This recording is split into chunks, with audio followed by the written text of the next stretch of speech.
வணக்கம், நான் Poomathi Gopalakrishnan. Welcome to Pooma's feathers. இன்றைக்கி நம்ம ரொம்ப சுவையான பாரம்பரியமாக பண்ணக்கூடிய செட்டிநாடு சிக்கன் கிரேவி எப்படி பண்ணுறதுன்னு பார்க்கலாம். ஃபர்ஸ்ட் செட்டிநாடு மசாலா ரெடி பண்ணிக்கலாம். அதுக்கு ஒரு பேனில் கொஞ்சமாக எண்ணெய் சேர்த்துட்டு இதில் 3/4 டீஸ்பூனுக்கு சோம்பு வந்து செட்டிநாடு சிக்கனை ரொம்ப முக்கியமானது, அதனால் ஸ்கிப் பண்ணிக்காமல் சேர்த்துக்கோங்க. 3/4 டேபிள் ஸ்பூனுக்கு சீரகம், 3/4 டேபிள் ஸ்பூனுக்கு மிளகு. அடுத்ததாக கொஞ்சமாக வாசனை பொருட்கள் சேர்த்துக்கலாம். அதுக்கு நான் 3 கிராம்பு, ஒரு ஏலக்காய், ஒரு பட்டை, ஒரு நட்சத்திர சோம்பு, ஒரு பிரியாணி இலை, கொஞ்சமாக கல்பாசி போட போகிறேன். கல்பாசி வந்து இதுக்கு ஒரு நல்ல ஃப்ளேவர் கொடுக்கும். ஆனால் நம்ம ரொம்ப ஜாஸ்தியாக போட்டுடக்கூடாது, கொஞ்சமாக போட்டாலே போதும். 1 கிலோ சிக்கனுக்கு இப்போ மசாலா அரைக்கிறதுக்கும் கல்பாசி கொஞ்சம் சேர்த்துட்டு அப்புறமா சிக்கன் வதக்குறப்பையும் கொஞ்சம் சேர்த்துக்கலாம். இந்த அளவுக்கு போட்டுக்கோங்க, போதுமாக இருக்கும். அடுத்ததாக மிளகாய் வத்தல் 3 சேர்த்துக்கிறேன். காரம் வந்து நான் கொஞ்சம் கம்மியாக வைக்க போகிறேன்றதுனால 3 சேர்த்துக்கிறேன். நீங்கள் நல்லா காரம் விரும்புவீங்க அப்படின்னா ஒரு 6 மிளகாய் வத்தல் வரைக்கும் சேர்த்துக்கோங்க. அடுத்ததாக 3/4 டேபிள் ஸ்பூன் அளவுக்கு கொத்தமல்லி விதைகள். அடுத்ததாக கொஞ்சமாக கருவேப்பிலை. இது எல்லாத்தையும் சேர்த்துட்டு ஒரு தடவை நல்லா மிக்ஸ் பண்ணிக்கோங்க. அடுத்ததாக 3/4 கப் அளவுக்கு துருவின தேங்காய் சேர்த்துட்டு இதையும் நல்லா ஃப்ரை பண்ணிக்கலாம்.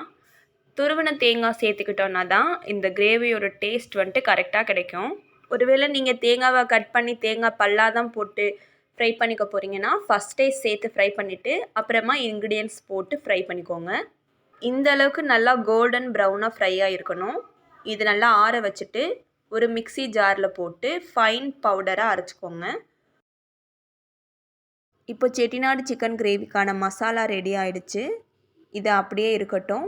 இப்போ நம்ம கிரேவி வைக்க ஸ்டார்ட் பண்ணலாம். அதே கடாயில் ஒரு சின்ன குழிக்கரண்டி அளவுக்கு நல்லெண்ணெய் சேர்த்துருக்கேன். ஒரு 2 டேபிள் ஸ்பூன் அளவுக்கு இருக்கும். நல்லெண்ணெய் சேர்த்தா சுவை கூடுதலாக இருக்கும். உங்கள்கிட்ட நார்மல் ஆயில் தான் இருக்குன்னா நீங்கள் அதையும் சேர்த்துக்கலாம். இனி இதில் 1/2 டேபிள் ஸ்பூன் அளவுக்கு சோம்பு சேர்த்துட்டு கொஞ்சமாக வாசனை பொருட்கள் சேர்த்துக்கலாம். ஒரு பிரியாணி இலை, 2 கிராம்பு, ஒரு பட்டை சேர்த்துருக்கேன். அடுத்து கொஞ்சமாக கல்பாசி. இதை லைட்டாக ஃப்ரை ஆக விட்டுட்டு மீடியம் சைஸ் 2 பெரிய வெங்காயம் வந்து கட் பண்ணி வச்சுருக்கேன். இதையும் சேர்த்துட்டு ஒரே ஒரு பச்சை மிளகாய், அதாவது சுவைக்காக தான், காரத்துக்காக இதை சேர்க்கலை, அதனால் கட் பண்ணாமல் சும்மா இந்த மணிக்கு லைட்டாக கீரி சேர்த்துக்கோங்க. எண்ணெயில் ஃப்ரை பண்ண பச்சை மிளகாவை முழுசாக போடுறப்போ அது எண்ணெய் பட்டு நம்ம மேலே தான் தெரிக்கும், அதனால் எப்பயுமே கீரி தான் சேர்க்கணும். அடுத்து கொஞ்சமாக கருவேப்பிலை சேர்த்துட்டு இந்த வெங்காயம் கிறிஸ்பாகிற வரைக்கும் இதை நல்லா ஃப்ரை பண்ணிக்கோங்க. இப்போ பார்த்தீங்கன்னா இது கொஞ்சம் கிறிஸ்பாக ஆரம்பிச்சிடுச்சு. இந்த ஸ்டேஜில் 1 டேபிள் ஸ்பூன் நிறைய இஞ்சி பூண்டு பேஸ்ட்டும், கொஞ்சமாக மஞ்சள் தூள், 1 டேபிள் ஸ்பூன் தனியாத்தூள், 2 டேபிள் ஸ்பூன் மிளகாய்த்தூள்.